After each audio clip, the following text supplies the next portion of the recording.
নমস্কার বন্ধুরা, আমি আলপনা সিম্পলের টেস্টিতে আপনাদের সবাইকে স্বাগত। আজকের আমি শেয়ার করব বেসনের কুচো পাঁপড়। জিরা স্বাদের আজকের পাঁপড়টা বানাবো। আমার চ্যানেলে নতুন বন্ধু হলে আমার চ্যানেলটিকে সাবস্ক্রাইব করে পাশে থাকার অনুরোধ রইল। অলরেডি যে বন্ধুরা আমার পাশে আছেন তাদের অনেক অনেক ধন্যবাদ। বেসনের কুচো পাঁপড় বানাবার জন্য 1.5 কাপ আমি এখানে বেসন নিয়ে নেব। বেসনটা আমি আগের থেকে চেলে রেখেছি। আমি 1.5 কাপ বেসন নিয়ে নিলাম। দিয়ে দেব সাদা জিরা হাফ চামচ, দিয়ে দেব চিলি ফ্লেক্স হাফ চামচ, হিং দিয়ে দেব 1/4 চামচ, দিয়ে দেব বেকিং সোডা 1/4 চামচের থেকে একটু কম, স্বাদ অনুসারে লবণ দিয়ে দেব, আর দিয়ে দেব রিফাইন্ড তেল 2 টেবিল চামচ। 1.5 কাপ বেসনের জন্য 2 টেবিল চামচ রিফাইন্ড তেল যথেষ্ট। ভালো করে মিশিয়ে নেব। যেমনভাবে আমরা ময়দায় ময়াম দিই তেমনভাবে আমরা বেসনেও ময়াম দিয়ে নেব। খুব ভালো করে মিশিয়ে নিতে হবে সব দিকটা।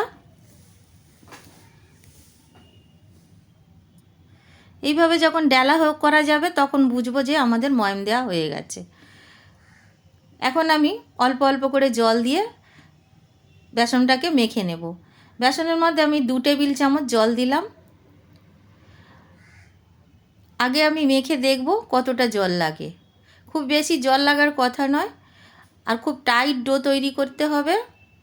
যেমনভাবে আমরা নিমকি বানাই তেমনটা একটা টাইট ডো তৈরি করতে হবে। আরও 1 টেবিল চামচ জল লাগবে।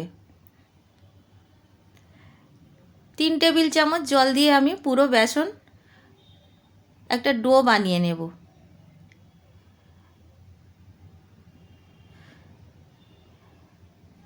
পাঁচ মিনিট ধরে আমি ঠেসে নিয়েছি ডোটাকে।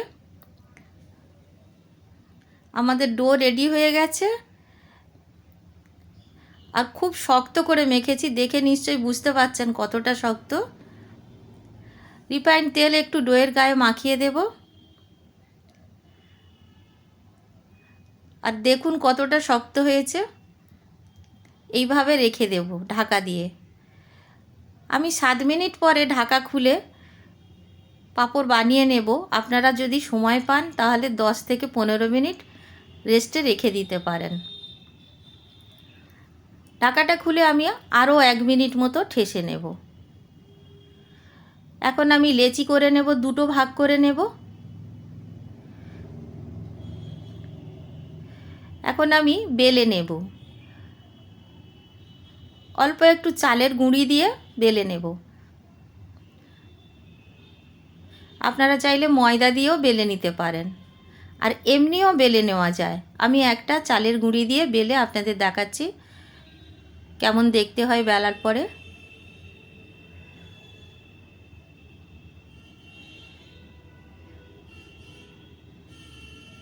যেহেতু আমরা চালের গুঁড়ি দিয়ে বেলছি, দেখুন কতটা শক্ত মতো লাগছে। একদম মনে হচ্ছে যেন একটা স্টিভ হয়ে আছে পাঁপড়ের মতো। দেখতে যেন মনে হচ্ছে না একটা বড় পাঁপড়। আমরা তো কুঁচো পাঁপড় বানাবো, সেই জন্য আমাদের কেটে নিতে হবে।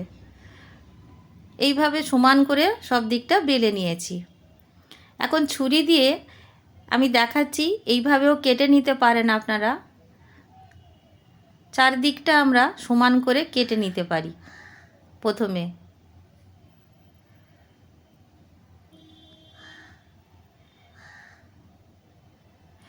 আমরা যে সাইডগুলো কেটে রেখে দিচ্ছি এইগুলো দিয়ে আবার বেলে পাঁপড় বানিয়ে নেওয়া যাবে, কোনোটা নষ্ট হবে না।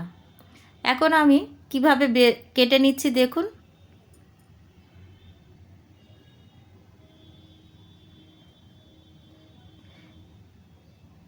চালের গুঁড়ি দিয়ে যদি আমরা বেলি এই রকম সরে সরে যেতে পারে, মানে একেবারে চিপকাবে না। সাইড দিয়ে এইভাবে কেটে নেব।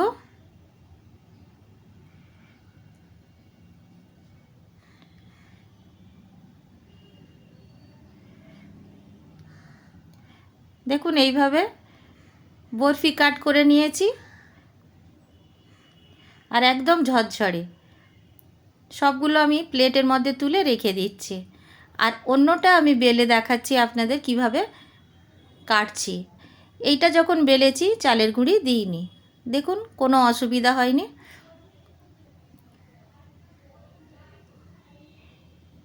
এইটাকে আমি সাইডগুলো কেটে নিলাম না, এইটা এইভাবে সব সমেত কেটে নেব।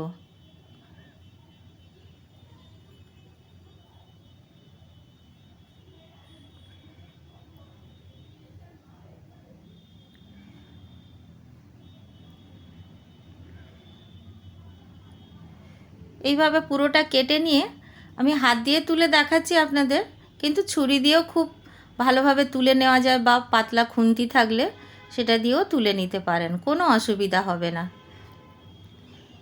দুরকমভাবে বন্ধুরা আপনাদের দেখিয়ে দিলাম, কোনোটাতে কোনো সমস্যা হবে না বেসনের পাঁপড় বানাতে।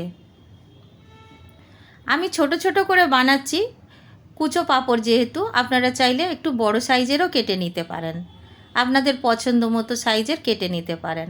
আজকের আমি জিরা স্বাদে পাঁপড় বানিয়ে আপনাদের সাথে শেয়ার করছি, অন্য সময় আরও অনেক রকমের স্বাদের পাঁপড় আমার জানা আছে, আপনাদেরকে শেয়ার করব। গ্যাস জ্বালিয়ে আমি কড়াই বসিয়ে দিয়েছি, রিফাইন্ড তেল 1 কাপ দিয়ে দিয়েছি। তেলটা আমি গরম করে নেব, প্রথমে আমি ভালো করে গরম করে নেব, তারপরে আমি দেখব কতটা গরম হয়েছে। একটা দিয়ে ভালো মতো গরম হয়ে গেছে। এখন আমি গ্যাসের ফ্লেমটা মিডিয়াম আঁচে করে দেব, যেহেতু কুঁচো পাঁপড় সেহেতু তাড়াতাড়ি হয়ে যাবে, আর পাঁপড় ভাজতে বেশি গরম তেল দিলে তাহলে পুড়ে যাবে। এইভাবে একটু নাড়াচাড়া করে নিলেই পাঁপড় ভাজা হয়ে যাবে। 1 মিনিটের মধ্যে পাঁপড়টা ভাজা হয়ে যাবে। পাঁপড়ের মধ্যে যে গরমটা থাকবে তুলে নেওয়ার পরে বাকিটা ভালো মতো রান্না হয়ে যাবে। আমরা যদি তেলের মধ্যে থেকে বেশি ভেজে নিয়ে তুলি তাহলে ওভার কুক হয়ে যাবে, পরেও অনেকটা সময় ধরে কুক হতে থাকে। এখন আমি তুলে নেব।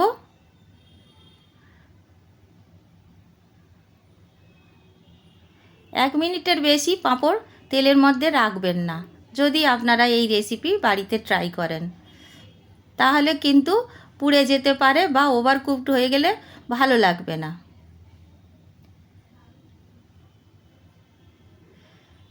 প্রথম ব্যাচটা আমি এইভাবে তুলে নিলাম, একইভাবে আমি বাকিটাও ভেজে নেব। বাকিগুলো দিয়ে দিয়েছি, দেখে নিশ্চয়ই বুঝতে পারছেন বন্ধুরা। বাকিগুলো আমি একটু নাড়াচাড়া করে তুলে নেব। এই পাঁপড় আপনারা যদি বেশি কোয়ান্টিটিতে বানান তাহলে আপনারা কন্টেনারে করে, এয়ারটাইট কন্টেনার অবশ্য, তাতে করে রাখলে 1 মাস থাকবে, খুব ভালো থাকবে। আর এই পাঁপড় আপনারা ডালের সাথে খেতে পারেন, চাটনির সাথেও খেতে পারেন, আর চায়ের সাথে নিমকি হিসাবেও খেতে পারেন।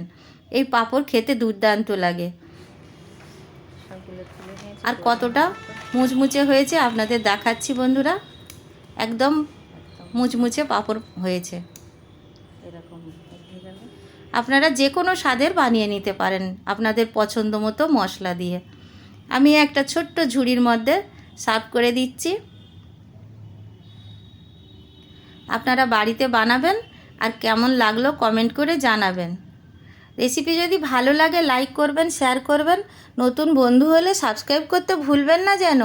আজকের এই পর্যন্ত, দেখা হবে পরের ভিডিও নতুন কোনো রেসিপির সঙ্গে। সুস্থ থাকবেন, ধন্যবাদ, নমস্কার।